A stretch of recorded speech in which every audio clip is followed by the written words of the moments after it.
So if you've ever Googled study techniques on the internet, you've probably gotten like a list of these like Feynman techniques, spaced repetition, that really don't tell you what you're supposed to be doing to apply these techniques. So today I've gathered 6 of like the most common ones. So blurting, spaced repetition, Feynman technique, Parkinson's law, second brain, and energy cycles. Like these are the ones that you get on the internet that you're kind of like, what the fuck is this? I'm gonna explain it to you and how do you like use it IRL. So first one is blurting. I've already explained this, but blurting is where you look at your notes and then you have to like memorize everything so that when you put away your notes, you can write it like your notes on like a piece of paper without looking at them. You get what I'm saying? So like if I'm trying to learn this, for example, I'm gonna be like, okay, this, put it aside, take a new piece of paper and then write down what I remember. And this works because every single time you forget something or you have a blank, because obviously like you can't just like photographically remember your piece of paper, you're gonna go back and you're gonna do it again, so you fill in the blanks. And essentially by filling in the blanks, you retain stuff better because that's just how your memory works. Like trial and error is how your brain retains information.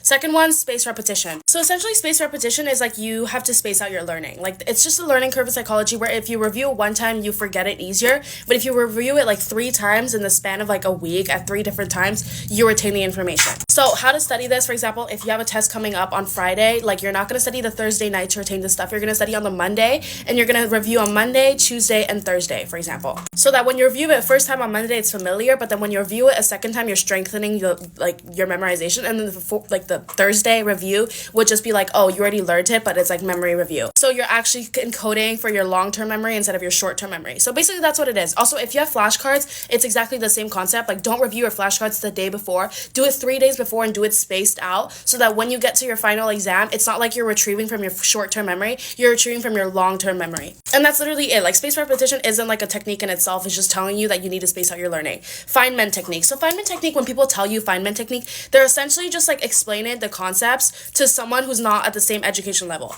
So, for example, if I'm trying to learn my physiology stuff, right, and I want to, like, memorize it for the exam, and I already understand it, but, like, I, like, want to memorize it fully, then the thing I'm going to do is I'm going to explain it to someone else. Like, it doesn't have to be anyone else, but you can just explain it out loud. And, like, I tend to just explain it out loud, but the rule is you cannot be explaining it, like, using the real terms. Like, you have to make it so that people who aren't studying the same topic or, like, younger than you can understand what you're saying. Because once you can, like, understand the material and then simplify it and then, like, know why you simplified it the way that it is, it's like when you concretize your learning. And this is like applicable to all of these like professors who you think are like bad professors. It's not that they don't know how to teach per se, like definitely they don't, but it's because they're so like deep in like they already know so much about this topic that for them dumbing it down is just like they can't.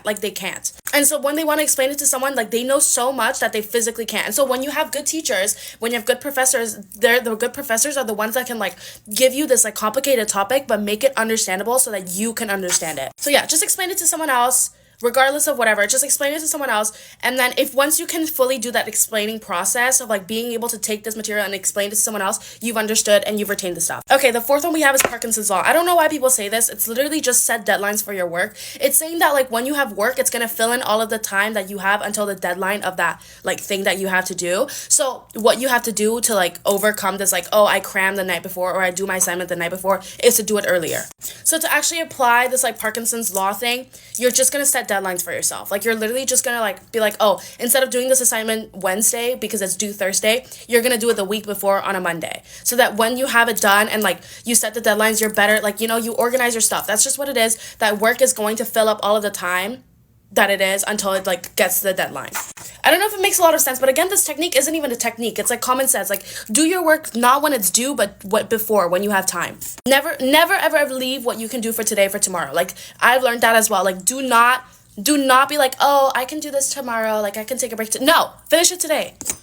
Okay, penultimate one is second brain. So second brain is like, basically, you want a second brain when you make your notes. So when you go to class and you take notes, don't make it so that when you come home and you have to learn it, you have to actually process it to learn it. Your brain to learn new stuff, it has to make connections with stuff that's already there. That's how neurons work. Like that's how your memory is. It's going to have to base it off of something that's already there so that you can build a foundation for new stuff that you're trying to memorize. So when you make mind maps, like this is what people tell you, make mind maps, you're making the information so that it's accessible to your brain like this, like the way that it is. So instead of making notes, I like give you stuff and so when you read, you have to make new connections. Make a mind map so when you look at it, you're like, oh, this and this connects, which is why it's so much easier to learn with mind maps. And that's what I do as well. Like when I type my notes in the outline, like I like to do outlines because it gives me like the sequential aspect of the course instead of just like, oh, like today we're going to do this and then tomorrow we're going to do this. Like, no, I like to see how everything ties together so that when I learn it, I'm like, okay, this is in this part, not chapter 2, slide 4, but like this aspect, this topic of the course.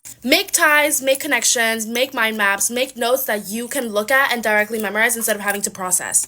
And then last one is energy cycles. This is literally just a glorified way of saying if you work better in the morning, do the morning, like study in the morning. Like if you work better at night, do at night. Like don't align yourself with the other cycles that other people do to study. Like if I study at night, like you don't have to study at night. You can study in the morning if it works for you.